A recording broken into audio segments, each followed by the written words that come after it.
Hello friends, આજે આપણે બનાવીશું એકદમ ક્રિસ્પી અને થોડાક સ્પાઇસી એવા વાટીદાળના ભજીયા અને ચણાની દાળના ભજીયા કહેવામાં આવે છે। તો અહીંયા આગળ 1 કપ આપણે ચણાની દાળને પલાળી દીધી છે। તો સરસ 2 થી 3 કલાક પલાળી દીધી હતી તો પલળી ગઈ છે।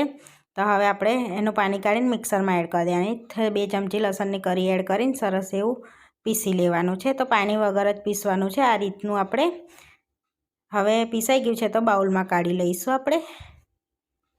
પાણી વગર જ પીસવાનું છે। પાણી એડ કરશો તો બેટર આપણું બહુ એ થઈ જશે। તો આ રીતનું થીક બેટર રાખવાનું છે।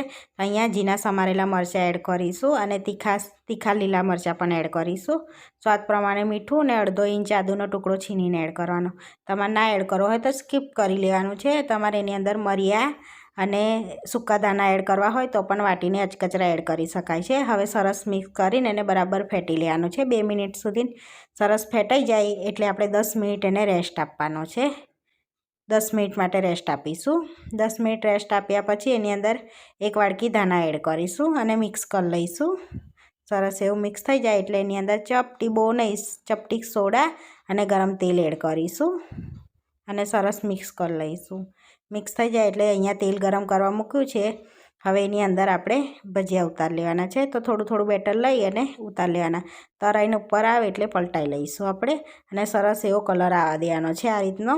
તો કલર આવી જાય એટલે સરસ એવા તરાઈ ગયા છે આપણા ભજીયા। હવે આપણે આ રીતે બધા ભજીયાને તરી લેવાના છે। પ્લેટમાં કાઢી લઈશું અને આ રીતે બધા ભજીયા તરી લઈશું। તરાઈ જાય એટલે ગરમા ગરમ આપણે સર્વ કરી દેવાના છે।